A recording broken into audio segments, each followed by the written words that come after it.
from Sugar Coated Murder Podcast. I don't know what tune you've gone to. Well, I was just going along with your dancing. I know, and it's definitely non-rhythmic dancing. Difficult to describe. Tribal, almost. I would say it's interpretive dance, and it's interpreting the silence. Oh, yeah. That wasn't. Okay. So, okay. Anyway, we're from Sugar Coated Murder Podcast, where we bake in the kitchen. And we talk about true crime. And we do. And guess what I'm baking in the kitchen? What? Okay, so we're going to see our mama. Yes, I know. Yes. So our mama loves, she loves it when we go to Stuckey's and we get her the pecan log. Yes. So if she doesn't, she's polite enough not to tell us that she no longer cares for it. Yes. Because she liked it when we were kiddles. We were just kiddles. I was never a kittle. Yes, I was a skittle. Yes, a scary kid. Yes, a scary little kid. A skittle. I was a Sour Patch Kid. And I still am. So anyway, she happens to love the Stuckey pecan logs. Uh-huh. So I found a recipe that it's a really old recipe. I don't even know how long I've had it, but a long time, because I don't even write like this hardly anymore. So it's Pecan Divinity. Oh, yum. So some people call it Divinity fudge. Some people call it white fudge. Some people call it vanilla fudge. I call it Divinity. I think Divinity is the best one. And because you roll it in pecans. Right. Well, you don't roll it. This isn't going to be a log. I'm going to mix the pecan pieces in it and then drop it in little plops. Okay. Little plops. Little plops of love. Oh, nice. Cloudy little clouds. That's better. Clouds of Divinity. Yes. So that's what I'm making. That's exciting. It's exciting. It's such a really basic recipe. I'm sure the reason I wrote down this recipe because there's a huge shortcut to it. Oh. And so very basic ingredients. You've got water. You've got sugar. I do have both of those. Vanilla. Yep. You got your chopped pecan. Though I'll be honest with you, vanilla is a struggle. We use vanilla, and we need a vanilla sponsor. We do something. Somebody find us a small vanilla company. That will sponsor us. Because vanilla is pricey. It's pricey, and we go through it. We go through it so much. We do so very much. We really do. So, and then you put the jet puffed marshmallow fluff in it. Anything that calls for the marshmallow fluff is going to be a good recipe. Yes. You just have to know going in. I just feel like it was some kind of a shortcut. Right. And I thought, I like that one. Yes. So the first thing that you do is you put your 2 cups of sugar and your cup of water in a heavy bottomed pot with your candy thermometer, and it says to cook on medium heat without stirring until it gets to 250. Do you know how difficult that is for me? Yeah. To not just walk by and stir it. Don't do it. I stirred it a lot before I turned it on just because I needed to get it out of my system. Sure. But so I'm gonna have to watch the thermometer, and then once it does that, you take it off the heat and you stir in your vanilla, your jet puff marshmallow fluff, and your pecans, and you just kind of stir it up, and you keep stirring it until it cools enough to plop out those little clouds. And you plop them on wax paper on just a cookie sheet. On a cookie sheet, or just on your countertop. Just put some paper, either parchment or wax paper down. And then you just let them cool, and that's that? That's it. That's amazing. Yeah, so you don't have to turn your oven on. I cannot wait. So I really hope this works, because if it does, I feel like I can add this to my Christmas baking repertoire. Yeah, I'm sorry we're not drinking bourbon tonight, because that would be an excellent little treat with bourbon. Yeah, well, the night's not over, babe. It's very true. It's not so over. Very true. So, while I'm sitting here watching the thermometer, which, by the way, I'm already at 200. Wow. Yeah. And we had such a hard time with that thermometer when we made the French silk pie. We really did. It's a very tricky thermometer, and it's not the thermometer's fault. Right. It's because we were using, we were using the double because boiler. we had to constantly, we were doing a pan on a pan instead of a double boiler. Yes, because we didn't have a proper. And you had to constantly stir. You could not stir. Yeah. And that kept making the temperature go down. Yes. It took forever. It was very challenging. And I thought maybe my thermometer was broken, so I went out and bought another one, only to find out it doesn't go up to 250 degrees like you need. No, it doesn't, which I'm really surprised, because, like, Candy candy forms into a soft ball at 250 and a firm ball at 260 or 275, and then it's in that after the 200s. Maybe that it starts. It's more of a latte. Maybe it's a latte. It's not a meat thermometer. No, I bought it. It's not. And it said candy thermometer, but maybe it meant not. Candy that's not in a ball. I don't know. I don't either. So anyway, yeah, I'm cruising right here. That's awesome. All right. You go ahead and getting on your moita. I'm going to. This week I'm in Staten Island, New York. Okay. We're in New York. All the way You're to in New York? New York. No. No, I can't do the Yankee thing. Yes, you can. Hold on, let me think about it. New York. New York. There you go. New York. Yeah. York. York. Don't go Boston. Y-A-W-K. Don't go Boston. No, that's York. New York. There you go. Oh, it's like in the back of my throat. I have to pretty much just swallow my uvula. Yeah. Yes, there you go.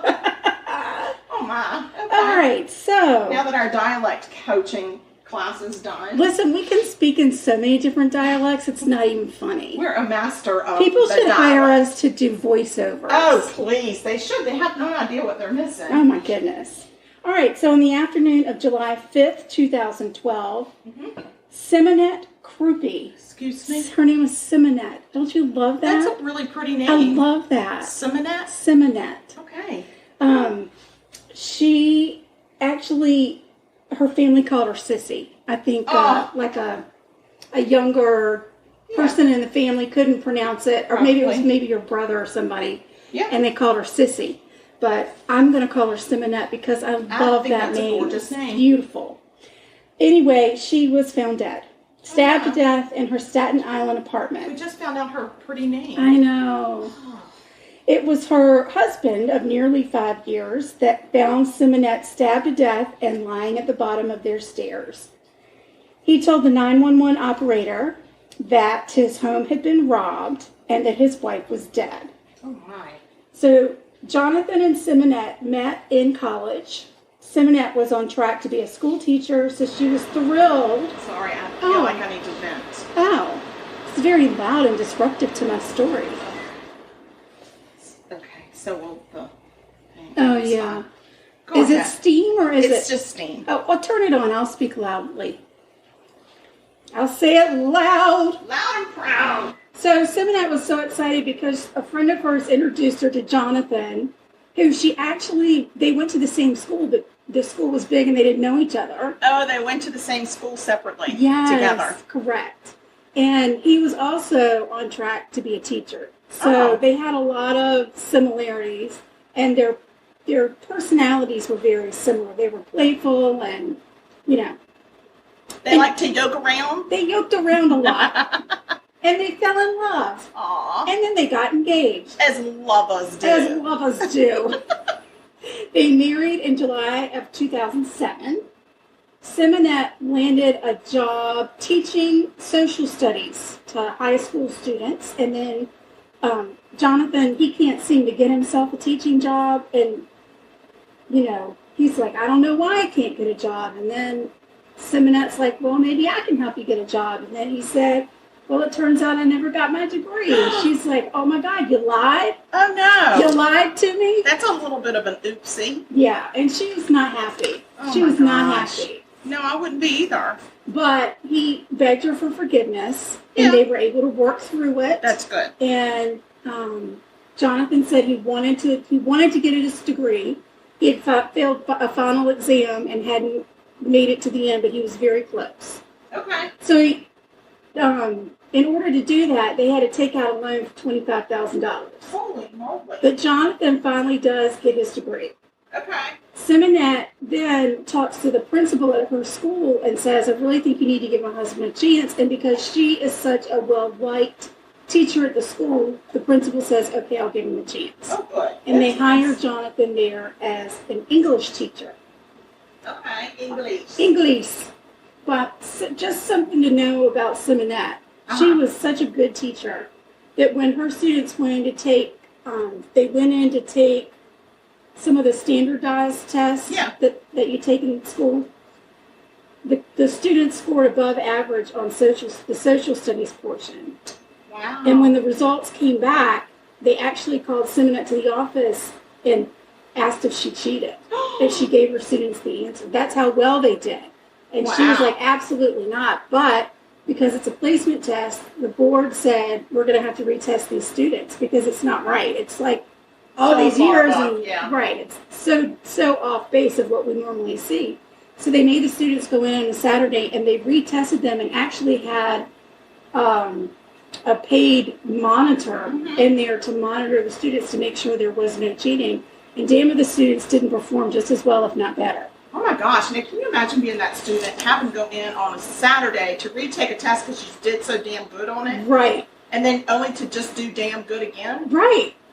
Right. So that just tells you what an incredible teacher, really good teacher. Yeah. She was. And I think that's incredible that she had such skills that she was able to teach high school kids in a way that no other teacher had in the school before her. That's really impressive. So things are going really well. They both got their jobs, and then they decide, okay, let's go back and get our master's degrees. And I have a feeling maybe it was Simeonette that was maybe pushing this horse along a little. You think? But Jonathan agreed. They took out another loan to go back to school. On July 3rd of 2012, Simeonette told her mother that she and Jonathan were having some marital problems. And then by the 5th of July, she was dead. Oh, no. So police get to the apartment after that 911 call and find it in disarray. And they see, yep, Simeonette is dead. She's at the bottom of the stairs. Jonathan is taken to the police station for questioning because the spouse is always your first suspect. He tells police that he had left early that day to go run some errands. And that he had been texting Simeonette along the way as he finished his errands. But she had never texted him back, and he just assumed she was sleeping. Oh. So they asked if he could give an alibi. Where did you go when you were running these errands? Yeah. And he gave them the following information. At 9 a.m., I went by the school to pick up some stuff. At 10 a.m., I went to get my car inspected. And at 12 p.m., I went to the Home Depot to pick up some things. Okay. Okay? Typical Saturday afternoon. He even has text messages that line up with his timeline. Oh, good. Okay? So police are going to now have to, of course, confirm that you are where you were. Now we're going to go back to the apartment. It does look like the apartment had been robbed. There are drawers pulled out and empty, jewelry boxes strewn about. So it does appear to be a robbery. However, it's odd because of the layout of the apartment. For her to have fallen down the stairs, somebody would have had to come in and get behind her. And the only way to do that was through a second-story window in a very, very, very busy apartment complex. Oh, okay. So it's not like they're not tucked away somewhere. They're not tucked away somewhere. Okay. And she's on a main road, and there are people constantly back and forth. And you couldn't just climb into the window. You would have to have a ladder or some kind of equipment, and none of that was there. Yeah. And there was no sign anywhere of forced entry. So that does strike them as a bit odd.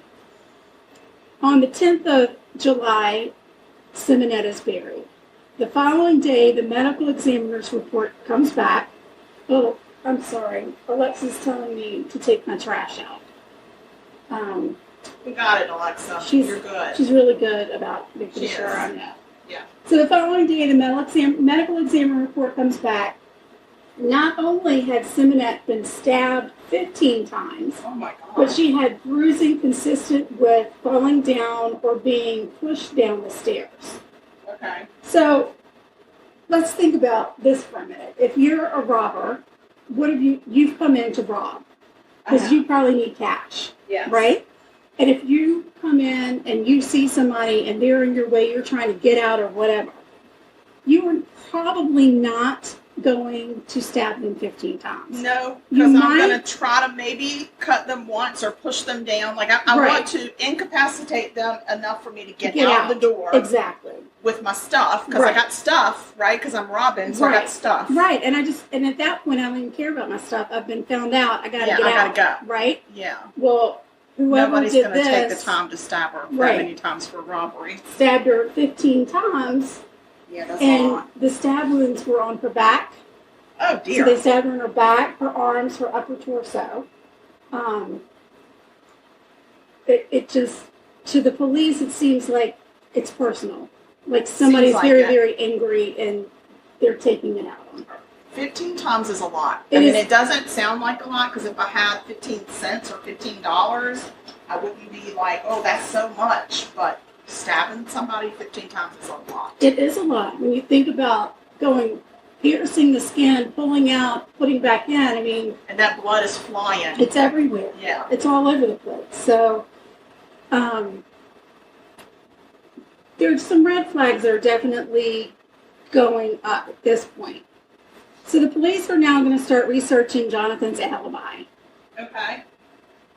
His timeline sends red flags because it's very precise. Like if I leave the house and go run errands, I don't think I could tell you what time I got to where. No. Like I could say it was somewhere in this around vicinity. Right. Yeah. It wouldn't have been, I was there at this, I left at this time, and here's my text message. Yeah. It's not normally so not that precise. It shouldn't be. Not that in my life is that precise. Everything I do is ish. Right. Right. And we're talking about a dude here who didn't finish college his first go around and lied about it. So I can't imagine he's a precise person. It doesn't seem to be detail-oriented. No. Like on the surface anyway. Right. So the police start pulling surveillance video. First they pull the surveillance video at the school. Sure enough, there's Jonathan going into the school. He goes in his classroom. He leaves the school. The next place they see him is at the place where he got his car inspected. There he is. He drops his car off. He walks across the street. He looks in some of the shops. Their surveillance picks him up. He goes back, gets his car, and he leaves. So then they go to the Home Depot surveillance, and they watch it, and they watch it, and they watch it, and there's no Jonathan. He never went to the Home Depot. Oh, no. Right? Jonathan, you said you were there at noon, sharp. You didn't go. You didn't. You didn't go to the Home Depot. You forgot to go. Yeah. So, in the meantime, they go back to the apartment and they do a little bit more searching. And they end up finding a backpack in one of the closets. Oh. Among some other random items, there was a cell phone, a cellular device in the backpack. Okay. And they look at the call history, and it shows several unknown numbers. So police say, we're going to call the one that he's called the most and see who answers. So they call it up, and on the other end of the phone, they've reached Miss Pumpkin. Who? Miss Pumpkin. Pumpkin. There's a person named Pumpkin? Her name is Miss Pumpkin. Miss Pumpkin turns out to be a local sex worker. Good Lord. Instead of going to the Home Depot, Jonathan had gotten himself a little pumpkin muffin. Oh, no. Oh, God. And so, you can see where it could be confusing. Home Depot, visit with hardware store, a sex session with Miss Pumpkin. Right. I mean, it's all the same. I got a muffin and a latte. I don't know what to tell you. So they bring old Miss Pumpkin down to the station, and she confirms, yep, Jonathan was with me. And as a matter of fact, I had a really, really busy schedule. I was busy that day. My schedule was packed, so I actually had to work him in. Oh, Pumpkin. Yeah, for $300. Yep, $300 for that muffin. And these people are on a teacher salary. Correct. I'm just saying, that does not compute. No.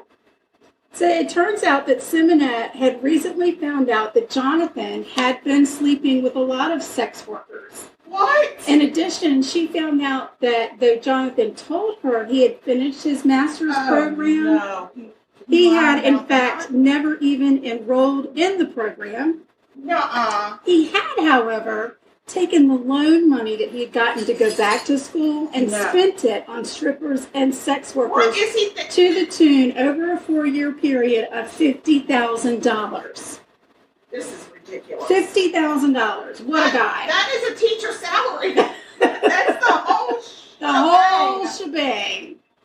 So, Simeonette, by the way, she did get her master's with honors. Of course she did. With honors. Of course. This Jonathan, dude, he is not the sharpest tool in the shed, not the brightest crown in the box, no.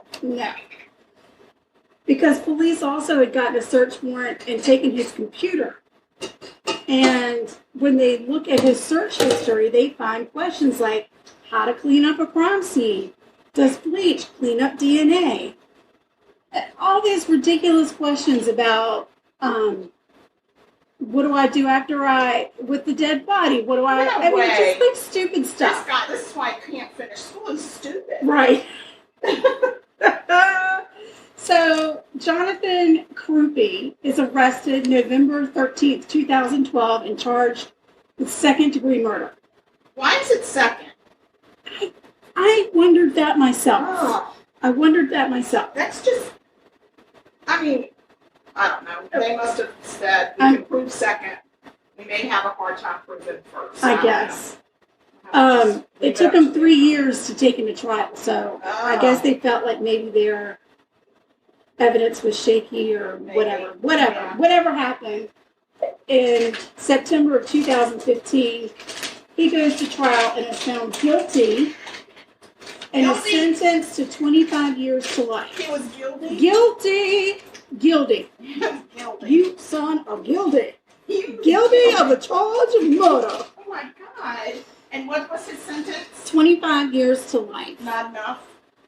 In 2016, Jonathan signed up for a dating site called convictpenpals.com. That cannot be allowed. His profile says, I'm not married and I don't have any kids. No baby mama drama here. No, because I killed her. What an asshole. Because he's got no baby mama drama because he pushed his wife down a flight of stairs, stabbed her 15 times 2 days before their 5th wedding anniversary. And worked in a date with Pumpkin. And then, right, and then paid $300 for a pumpkin muffin. Hello.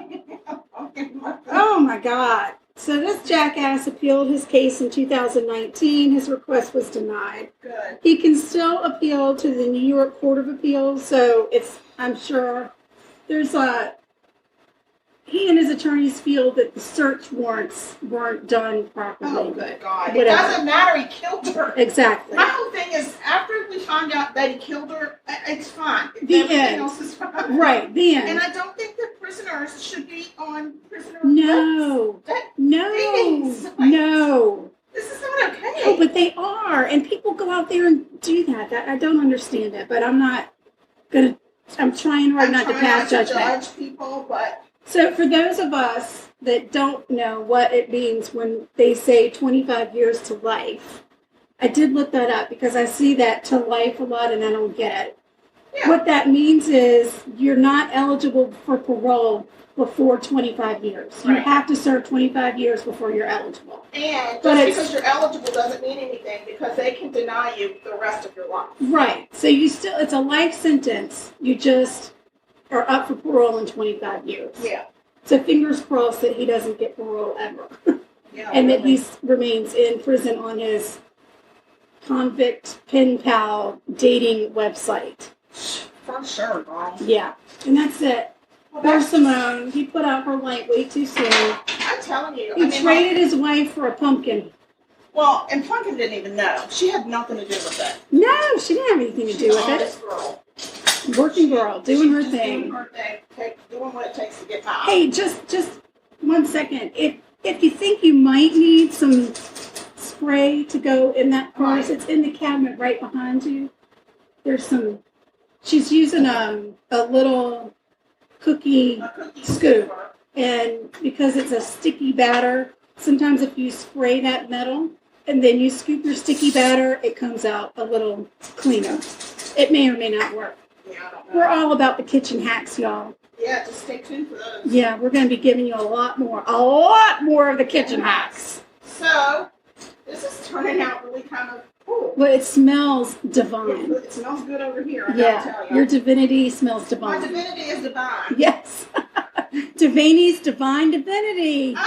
Oh my gosh. We're going to have to rename this recipe. We are. Yes. Yes. So, and if we ever have a sugar-coated murder bake sale to raise money for vanilla, yes. we're gonna oh my God, we're gonna sell it. Yeah. So if anybody wants to order a half a dozen of DeVanie's Divine Divinity, email us and we'll settle on a price and see if we can't get some That's right. people interested. Can you turn that fan off now? Because it sounds like we're in a. Woo, my Lord, have mercy.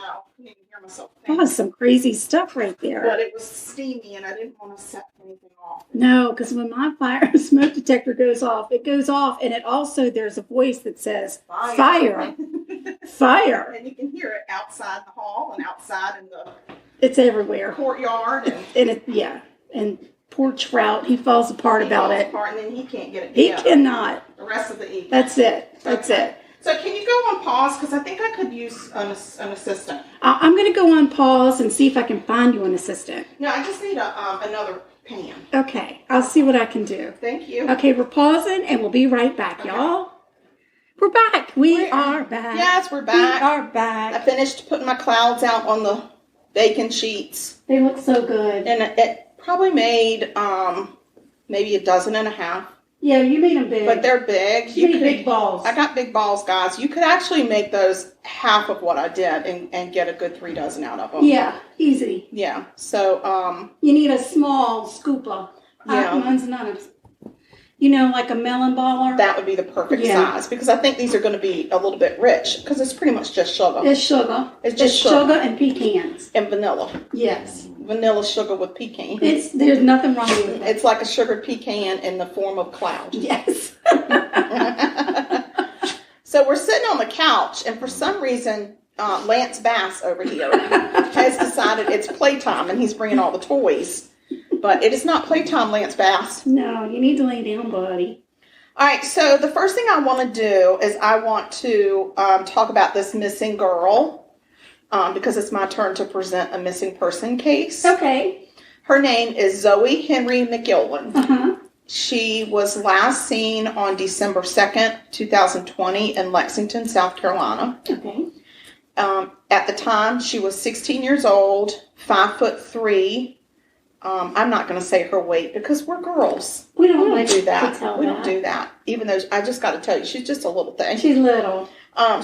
She has brown eyes and brown hair, and she's biracial. And before anybody says, why do you need to point that out? It's because I'm literally reading directly off of her wanted poster. Right. So she left home in the middle of the night on 12/2/20, and her family has not heard from her since. And this is very unlike her to leave in the middle of the night, to not be in touch with her family. So currently there is a $3,000 reward for any credible information that leads to the resolution of this case. Okay.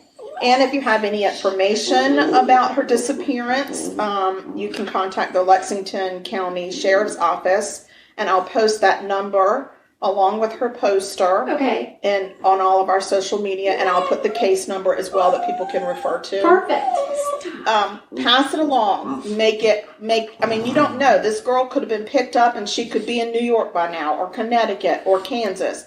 Make it, just spread it. Anywhere. I mean, she could be anywhere. Puerto Rico, we don't know, but just spread the word. Get her poster out there, get her face out there, and let's see if we can't find her parents some answers. Absolutely. So anyway, that's my missing person for the week. Thank you for sharing. Yes, and all of our prayers go out to both Zoe and Zoe's family and friends. Absolutely. So now I have a murder. Okay. It's a crazy murder. They're all crazy. They are crazy. They don't make a narrow bit of sense. This one really caught my eye. Yeah, because it's out of Conway, South Carolina. Okay. So that's over close to Myrtle Beach. It's very close to Myrtle Beach. It's where Coastal Carolina University is. Right. Which is my daughter's alma mater. I didn't know what to say. Alma mater. Alma mater. That's her alma mater. Alma mater. they're in Conway, South Carolina. Yeah. So anyway, it's not very far from here. So I'm going to tell you the story about Diane Sugar Parker. Oh. See, another Sugar. near and dear. And her husband, Charlie Parker. Mm-hmm. So some stuff I read that they were both 54 years old, but other stuff I read where Diane was 52 and he was 54. So we're going with her being 52 Yes. and him 54. She was in her 50s. We're girls. Yes. We support each other. That's right. So Diane worked in the Horry County School District as a school secretary. She loved going to yard sales. She loved crafting, buying crafts, making crafts, being crafty. She was a crafty girl. Charlie was self-employed. He owned a local small business, a glass company, that he actually ran out of a barn on their property. Oh, okay. Yep. They had 2 children. They had a son named Charlie Jr., and then they had a daughter named Bambi Bennett. And Bambi was the daughter of Diane and the stepdaughter of Charlie. Gotcha. But his relationship with Bambi was definitely father-daughter. Right. And Charlie Jr. worked with his dad at the business, the family business. So April 12th, 2005, Charlie Jr. and some workers stopped by Sugar and Charlie's house. And, they're on the property anyway, so they were there to, pick up some equipment or something, right, or whatever. Sure. And they noticed it was awful quiet for that time of day. Usually it's some hustle and bustle going on in the house and stuff like that. It was real quiet. So a worker just kind of glances through one of the glass doors and sees what he thinks might be a body laying in the kitchen on the floor. So he goes and tells Charlie Jr. Charlie Jr. lets himself into the house, and he discovers the dead bodies of both parents. He is being so naughty. I think it's because we're on the sofa tonight, not at the table. So it's a change. Lance Bass. Trout, you need to behave. You need to stop, or you got to get down. You're being naughty. You got to get down. Don't. He said, "Aw, Mom, you are being naughty. Come on, buddy. If you want to be a part of the podcast, you got to behave. Behave. Don't make us put you in timeout. The red light is on in the studio. Yeah, I'll put you in the wagon. Not the wagon. Oh, don't. So, Charlie finds the dead bodies of both of his parents. Oh, no. Yeah. Charlie. They had both been fatally shot. Really? So, they call the police. And, of course, now it's a crime scene. Right. And there's hardly any evidence at this crime scene. There's no forced entry. Right. But there are signs of a robbery. There's some cash missing. Oh. So Charlie Jr. kind of goes through the house with them and says, this is what I see that's missing that might possibly have been taken. And the main thing he sees is that there was some cash missing. Of course, it's a business. Well, yeah. So the police... Any would-be robbers out there for either one of us, it's guaranteed. Don't waste your time. There's no cash. I'm famously known as No Cash Annie. I coined that phrase a long time ago. She is No Cash Annie. No Cash Annie. I got no cash. I got no cash, and I got nothing in my bank account either, which is why I don't have any cash. So, it would just really be a huge disappointment for them. Oh, my God. We don't have the latest tech equipment. We have, it's like a garage sale looking thing. Like even our television, both of my kids have such better televisions than us. Yeah. And they come to our house and they're like, right, this again. Yeah. So, that would be so disappointing. So don't bother. Yeah, I mean, my computer screen for work is bigger than the TV in my bedroom. So I'm just putting it out there. I have a TV in my bedroom that never gets turned on. I don't turn mine on either. Unless I'm sick. And I got to be real sick if I'm in bed for a day. Yeah. For that TV to come on. So sometimes when Mama comes, she'll she likes to lay in bed and watch it. But we don't watch TV in bed ever. No, I don't either. So I don't even know why it's there, except it's too old to give it away. Right. So it's just somewhere to store it, pretty much. Yes. So anyway, the police start looking at the people in the Parker's circle. So as they're looking around, they discover some court documents where Diane had filed for and gotten temporary custody of Bambi's children, off and on. Oh, okay. Okay. So Bambi evidently was having or had some substance abuse issues. Uh-huh. And so Diane was, I think, trying to keep her on the straight and narrow as much as possible, and would file for temporary custody of her kids if she fell off the wagon. Right. If she felt like she was getting close to it. Sure. So this did cause some contention.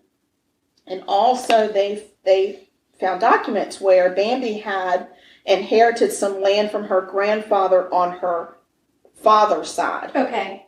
But Diane had actually taken over the trust of that during Bambi's, some of her downward spirals to protect Bambi from selling it on a whim. Sure. And, trying to get fast cash for it. And she was saving it. She wanted it for Bambi and Bambi's boys. Right. So, but this caused a lot of contention with Bambi, and Bambi was fighting her mom to get the land back. And she had recently gotten her kids back from her mom, as far as custody goes. And it seemed like Bambi was kind of bouncing back and forth between her parents' house and her boyfriend's house. Like, I don't think that she was out living on her own yet. Right. So I think that was causing some upheaval that Diane was trying to avoid with the boys. Right. Yeah. No stability. Yeah. So she was trying to be that voice of reason, and sometimes that doesn't read well to the other party. No, especially if they're a drug addict. Yeah. So it was no secret that Bambi was not always very pleased with her mother. Right. So they immediately start looking at Bambi and also Bambi's boyfriend at the time. Right. They said, okay, we're going to look at these two. So they go and speak to Bambi's boyfriend, Richard Gagnon. Gagnon? I think Gagnon, Gagnon, Gagnon. But we're going to gag none. I'm not going to. We're not gaggers. We gag none. None gag. We gag none. No gag. I don't know. Gagnon. I'm sure it's like Gagnon. Gagnon. And I'm mispronouncing it. Gagnon. But I don't know. He didn't sing French. I don't know. Or what's that name here in... Like Champagne, except it's Champagne. No, when we moved here... Oh, Legree, but it looks like Laguerre. Laguerre or Laguerre, right. Yeah, and we were saying the Laguerres, and they're like, that's not how you say it. No. Even though that's exactly how you spell it. Exactly. So, they start looking at Richard Gagnon. And Richard, at the time, could not give them a verifiable alibi. Oh, no. So, they bring Richard down to the station, and when he shows up, they said, well, we'd like to get your shoes and look at your shoes. Oh. Which is not unusual. No. Because if you shoot somebody, a lot of times you get blood spatter on you and stuff like that. Sure. So, sure enough, he takes off his shoes, and there's blood on the bottoms of them. Well, I'll be darned. And so the cops, of course, take them, bag them, send them out for testing. Right. To figure out whose blood is that or what kind of blood is it. So, Richard's explanation of that blood was that he got blood on his shoes when he walked through the crime scene after the investigators left. Oh. So he said he went in to remove the crime scene tape, and while he was in there, he walked over and closed the curtains on the front window so Bambi wouldn't see the blood before it got cleaned up. Oh. And he also went in there because Bambi's purse and keys were in there. Oh. So that's why he went in there, and then he was like, oh, before I don't want Bambi to see the crime scene tape. I don't want her to see her to the blood. So he said he walked around, but the investigators had left and given the house back over. Right. That's what he says. So the cops then didn't believe him. So when the blood came back, sure enough, it was Charlie Parker's blood. Right.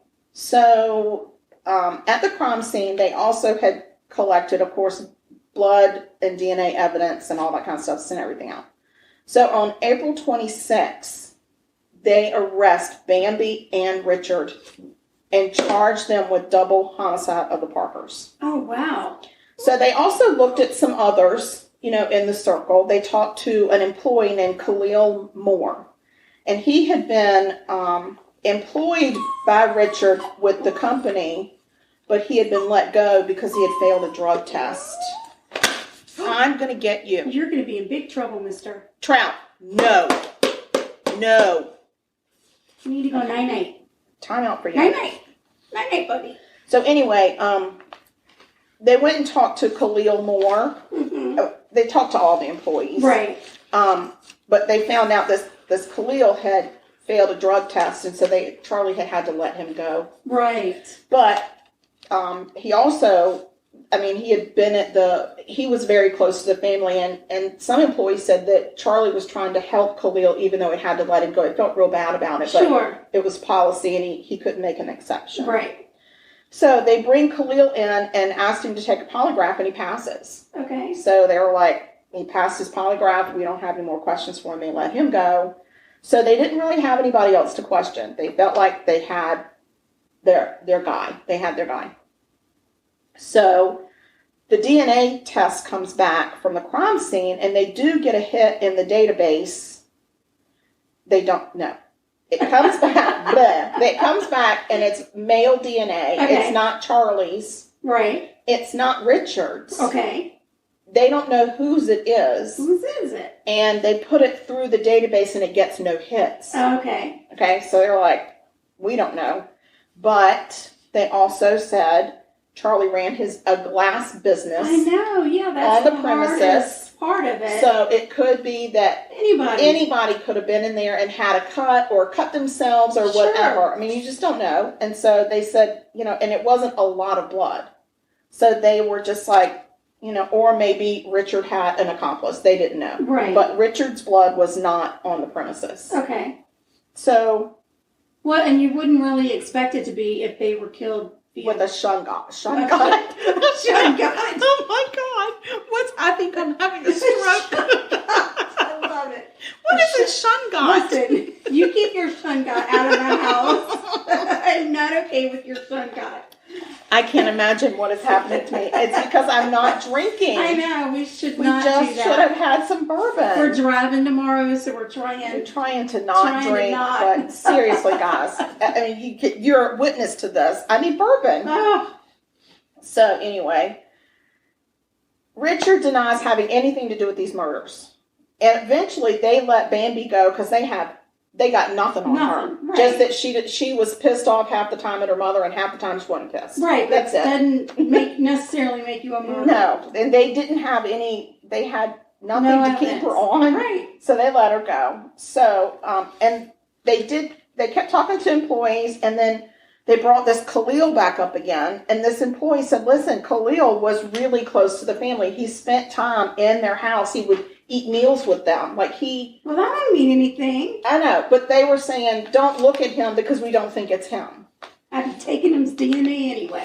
Well, and I think they probably did. His DNA was not at the scene. Okay. So anyway, eventually Bambi gets her land because her mom's not allowed to block her on it anymore. Right.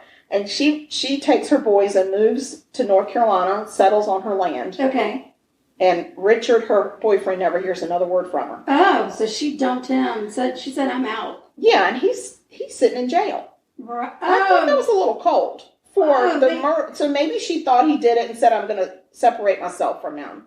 So I don't know, but how could they hold him? They didn't have any evidence. They just had the blood on his shoes. They arrested him. They charged him because of the blood on his shoes. And they feel like that his motive was that he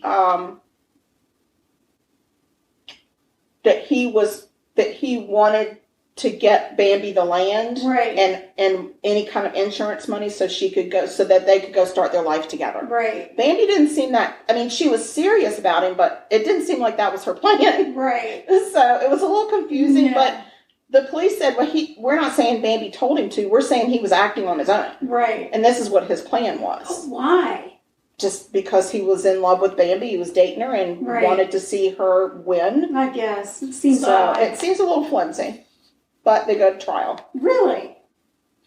At the trial, there's an inmate that gets on the stand and testifies that Richard actually confessed to him in jail about the killings. Oh my gosh. So, again, Richard denies. He said, I don't even know this guy. Like, I'm sure we're in the same jail together, but I don't even know him. Right. And he's convicted.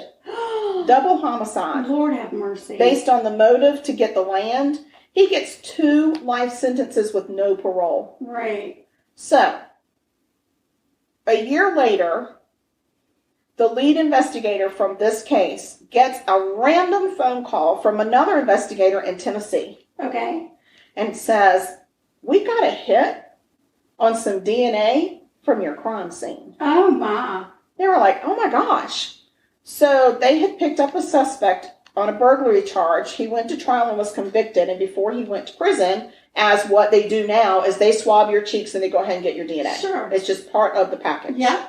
So, and when they put that DNA into the database, it hit on that crime scene. Right. That mystery DNA. And they were like, okay, so who is this guy? Right. So this guy's name is Bruce Hill. Oh. Well, who the hell is Bruce Hill? Who are you, Bruce? Who is it? Bruce? Don't bring me down. So Richard says he doesn't know this guy. Bruce. And Richard Hill says he doesn't know Bruce Hill says, I don't know a Richard Gagnon. Right. So they're saying we don't know each other. Right. But the police are convinced that this was the accomplice that helped Richard kill the Parkers. For heaven's sake. Yeah, because his DNA was actually in Charlie's bedroom. Wow. In the bedroom? That's where they found the DNA. Lord Yes. of mercy. So, Bambi and Charlie Jr. also say, we've never heard of Bruce Hill. Right. We have no idea who this guy is. So, what's the connection? So, in late April 2005, so this happened in March of 2005, Okay. or April 2005. It was in 2005. Okay. After that, but not much further after that, there was a traffic stop in Myrtle Beach. Okay. And this police officer pulled over a Khalil Moore. Okay. You remember that name? I do. And with Mr. Khalil Moore was a friend of his in the vehicle with him named Bruce Hill. Oh, Bruce. So there's the connection. Yeah. But Khalil. What did you do? Khalil passed his polygraph. I know, but that didn't mean anything. So in 2013, 13. 8 years later, Oh, my God. Richard is still in freaking Lord have prison. mercy. He files an appeal, and it's based on this new evidence that this guy, Bruce Hill, his DNA was at the crime scene. His was the only other DNA at the crime scene besides Parker's. Right. He's friends with Khalil Moore. Right. Khalil Moore worked for them. Let me the hell out of jail. Right. And the police were not having it. No, because So they closed their case. they're like, we're done. So he files an appeal based on the new evidence, and a judge hears the evidence and orders a new trial. Okay. When they go back through, they have that same inmate, testify because they want to, talk to him about his testimony, and he says, yeah, I lied. Yeah, duh. I lied. So he recanted his whole entire story. And put a man in jail for 8 freaking years. Just for shits and giggles. And I think then there should be time tacked on to his I think all of those years, Yeah. But we're not done. Oh. This is not done. Okay. So the judge lets Gagnon out on a $5,000 bond Okay. while he's awaiting trial. Thank God, because Yes. the man needs some fresh air. Yeah. So 2 years go by, Okay. and he is still waiting to go back to trial. Right. And they still haven't they haven't gone into trial. This is Well, I mean, it takes a long time. I Lord mean, have mercy. Yeah. They already did one trial. But they got to do a whole new with all the new evidence and try to figure it out. So 2 years into this, Horry County prosecutor comes out and says, we're going to drop the charges for now on Richard Gagnon, Okay. but on the condition that we could reinstate it when we feel like it. What? So we are not expunging the charges or his sentence, What? but we're going to let him stay out on bail. That does not make any sense to me. It's stupid. It's convoluted, but they can do it. That way it's not double jeopardy if they go to a new trial. Yeah. Right. Right. So, in a very crazy twist of fate, Khalil Moore, do you remember him? I think I may vaguely remember him. He had been charged with a murder as well. Oh. In 2013, he was brought back to South Carolina from Ohio for a murder that they pinned on him from 2013. Wow. So when he arrived, the prosecutor thought, this is my chance. I can go and talk to Khalil and get the real connection between Hill and Gagnon. And maybe give him a later, work a deal. Yeah. Because you're not going to get something for nothing. No. Exactly. So they're dealing, they're wheeling and dealing. And the first thing Khalil Moore says is, there is no connection. There's no way those two people knew each other. No way. He's like, Bruce was my friend, my homeboy, my friend. Right. He never went to work with me. He would have no way to meet the boyfriend of my employer's daughter. Right. There's no way they're connected. And he was like, Bruce Hill was living in Myrtle Beach, and I was living in Myrtle Beach. I don't think there's any connection. So the prosecutor's like, really? Yeah. So he was like, there's no connection. So they bring Bruce Hill up from Tennessee to South Carolina, to Conway, and put him on trial in October of 2014. Okay. He's convicted on 2 counts of burglary and 2 counts of homicide. For the Parkers? Yes. So he gets 2 life sentences plus 30 years to run concurrently. I hate that word. Do we know what happened? Are you going to tell me what happened? I'm going to tell you. I'm so lost. But what about Richard Gagnon? I'm so lost at this point. I don't know how anybody is involved in anything who did what. Okay. Unless it's at that traffic stop, you disrespected me, so I had to come kill you. I don't know. I just don't know. No, there was just a random cop. I don't know. It was just that cop had nothing to do with anything except that I don't know. That was the connection that they were able to put Moore and Hill together. All right, well, bring it all together because I'm sure the people listening are just they're as kind lost of like, as what me. the flip and flip.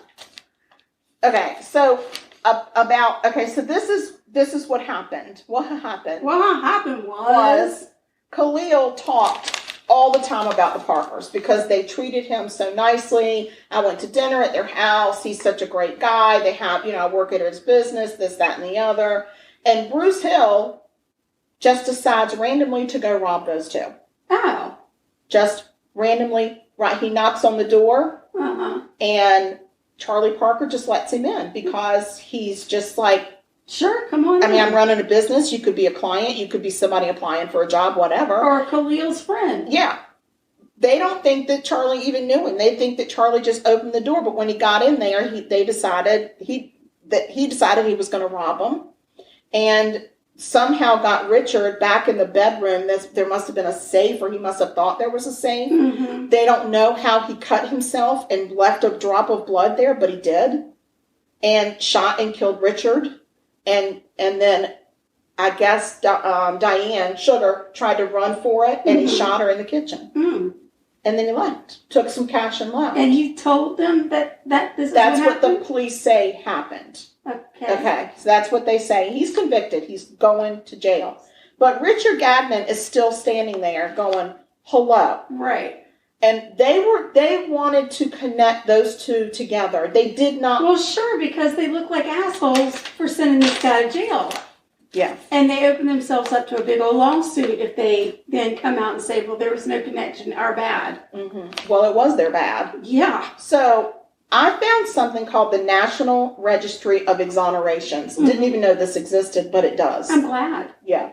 And it took them until 2015 to finally completely expunge all charges and the sentence that he was given of life without parole. Wow. 2015. 10 years. Right. 10 years. Yeah. This man for 10 years. And I got to tell you, he's not bitter. Right. I mean, he's not bitter. He said, I found God when I was there. Yeah. I am a praying man, and I prayed every single day.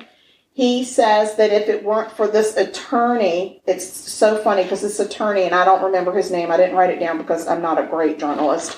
But his attorney was working for one of these law practices that looks into cases of like people that were erroneously charged. Right. To try to get them exonerated or try to get them out of jail.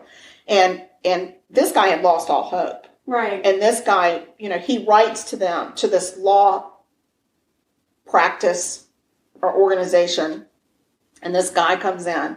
And so he says, I walk in to see this attorney, and it's this old Jewish man. Right. I'm thinking, what are you doing here? And the guy said, here, I just found Jesus, and Jesus sent me a Jewish attorney. And he said, but I got to tell you, that man told me I am not going to leave this case until you are a free man. Nice. And he said, I prayed every day. I just wanted a life so that I can have a family and children. That's all I want, is I want a life. Right. And so he got his life, but not once in any of these interviews that I read or anything did it talk about he was suing them, or like I don't know what happens. I don't know if that organization then goes and sues on his behalf. Sure I don't there even was know some what kind happens. Of settlement somewhere. I would hope so. It's way. Not written down anywhere. Right. It was a little secret handshake behind Probably. the haystack. Yeah. So, but anyway, I just thought that was crazy. That is crazy. And Khalil Moore did not murder that other person. They dropped all the charges against him. But thank God, fate, that he was in Ohio living his best life. Right. And so when they brought him back, and then he was like, there is no connection, it sealed the fate of then Gagnon saying, hey, this guy he's testifying on a Bible. There's no connection. Right. So you have to let me go. Let me go. I was telling the truth. I really did walk through the crime scene blood because I didn't want my girlfriend to see it. It was disturbing. Right. So, yeah, and that was the story of the Conway double homicide murders. Wow, that is insane. It was insane. Mm. I just really enjoyed this case. I'm so thankful to hear that There's it a worked lot out. of twists and turns. Yeah. And a lot of, oh my gosh. Yes. And then rereading, like, where's my guy? Where's Richard Gagnon? Where is he? What happened to him? I don't understand. My God, where's this man? So, I don't know. Anyway, he was exonerated, completely exonerated. He had nothing to do with it. He's telling the truth the whole time. Awesome. I love it. Me too. Good murder. And put your dog right to sleep. Yeah, let's don't bring any attention to it because we Lance still does. got to get through our social media. Social media. That's right. That's right. We do have social media. We have email, and we love to get email. And we haven't gotten any for a while, guys. So it has been a while. Can y'all just send it to make sure it's working? Testing, wink, wink, 1, nod, 2, nod. 3. Right. Yes. That email address is murder.sugarcoated@gmail.com. That is correct. Yes. Send us an email. We'd love to hear from you. Yes. And you can get DeVanie's Divine Divinity. The recipe. The recipe. Yes. Or just order some and we'll ship it to you. Well, it's not free. No, it's not free, but it's not going to cost an arm and a leg either. Right. So, and then we have, what's that called? Instagram. We do. We're on the gram. We're on the gram. It's at Sugar Coated Murder. That's our handle. I finally figured out our TikTok handle. Oh, what is it? Sugar Coated Murder Pod. Sugar Coated Murder Pod on the TikTok. On the TikTok. And we're starting to put some little TikTok things out there. We're trying. I know y'all probably get a chuckle out of them because we are the technology. So just to give y'all a little history, the little pop-in thing that we do, that really is a nod to our daddy. Yes. Because when daddy started doing, I don't know, when he had a video camera back then, it wasn't even, it was a movie camera. Right. It was like the big. It was a big, huge, pound. like 8mm camera with the big wheel of film. Right. And his big thing in all of our childhood videos, we did the pop-in. So it would start with a person, and then all of a sudden a person would pop in. And so he would stop it. You had to stay really still. He would go, get the other person in the shot, and then start again, and then another person would pop in. So that's kind of a nod to our dad, in case y'all are wondering, what the hell are they doing? Right. And plus, my little clicker thing doesn't always work to turn the camera on and off, so the person that pops in usually has had to start the camera, which is why sometimes it's a little shaky. Yeah. It's not a tremor. We're not having an earthquake. No. It's just, I usually hit the corner of the table all the way around. Right. And we'll get better. Just stick with us. Or not. Or don't. If you don't like it and it makes you dizzy, turn the damn thing off. We are also on Facebook. Yes. You can join our Facebook fan page, which is Sugar Coated Murder Podcast fan page. If you find us on Facebook. Here's my thing with the fan page. If everybody on that fan page, there's like 160 something people. If everybody on that fan page went out and got one friend to join that fan page, we would double in size instantly. We certainly would. And it would just make us happy. It would. It would be amazing. So the trick is you have to join.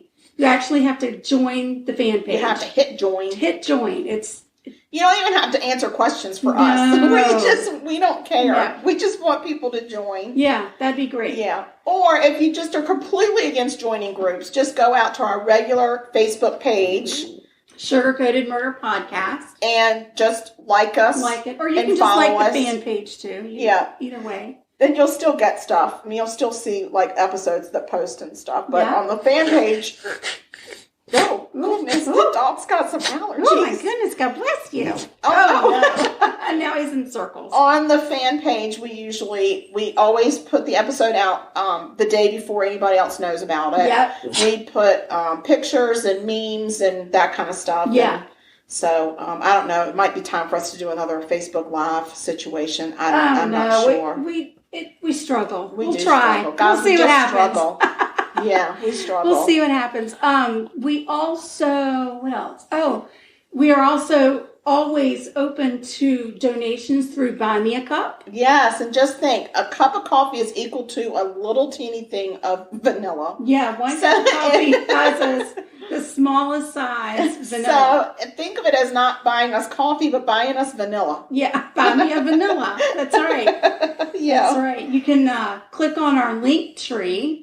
Yes. Which we post whenever we post our episodes. We put the link tree out there. And that link tree, you click on it, it's got everything we've talked about. It's got a click away to our Instagram, our TikTok, our Buy Me a Cup, our episodes. Oh, it's also got our merchandise links on there. Our merchandise and it's to got buy our t-shirts, masks, and then our Plum Deluxe tea. Right, we're ambassadors for Plum Deluxe tea out of Portland, Oregon. Which that tea, guys, if you had this tea, I'm telling you, you would never go back to store-bought tea. It is amazing. It is exceptional. It is a cut above. It's the best tea I've ever had. It really is delicious. It is so delightful. So if you click on our affiliate link, we'll get a little cut of whatever you buy. Yes, and you can also do a subscription for a Tea of the Month Club. Yeah. Which is really awesome. And you can actually, if you are a non-caffeine person, you can go all herbal. Yeah, you can make that choice. Talk about your preferences on there, and it's and they really are good at working with you. And you can email them if you have an allergy, like Ann and I are allergic to hazelnuts. So, and I don't do well with chamomile. And Ann definitely should not drink chamomile ever. Yeah. So, but you can tell them that, like, once you're in the Tea of the Month Club, if you email them and just let them know, hey, I can't do chamomile or I can't do this. They're really, really good about that. It's very customizable. Yeah, and once you're in the club, you get free shipping on your stuff. Mm-hmm. And you get member discounts and specials. Yeah, so check it out. You can find all of the stuff we've talked about on our link tree, which we post when we post our episodes every week. Yeah, and if you go to TikTok or Instagram, it's in our bio. Yeah. And I think our stuff is showing up on YouTube. Yeah, we've got a YouTube channel. It's Sugar-Coated Murder or Sugar-Coated Pod or something. Yeah. I mean, you'll find us. It's got our logo, so if you just type in Sugar-Coated Murder Podcast, we're all over the place. There is no excuse for you to not be following us, liking us, joining us, communicating and telling with us. your friends and your family. If everybody gets one person to follow us, yes, then we double in size in no time at all. Exactly. And we're in so many different countries. We so appreciate our international listeners. Oh yeah. I have no idea how they find us. I don't either, but I love don't care. I just love it. I mean, we just added Luxembourg. Nice. I had no idea. Nice. So yeah, and so we've got a lot of like really, really good pockets of followers. Canada is a big follower. Ireland, we seem to be pretty popular there. Well, duh. We're growing it. We've charted in Australia. Okay. We've charted in Ireland, and we've charted in Great Britain.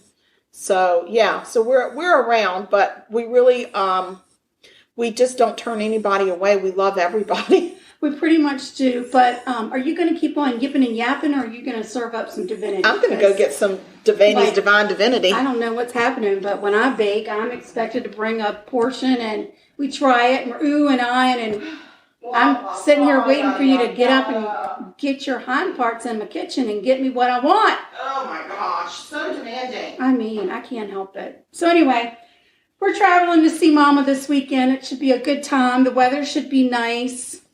What else can I tell you? I'm a big Washington Nationals baseball fan. I've been watching lots of baseball. My team has not been doing especially well. I will say they've been playing the St. Louis Cardinals, I feel like, for freaking ever. And if you watch any of the Real Housewives of Orange County. They used to be on Orange County. They're not on there anymore. There's a lady, Megan. Yes. And she was married to Jim Edmonds, who was a baseball player. Are they not still married? God, no. Okay. No. No.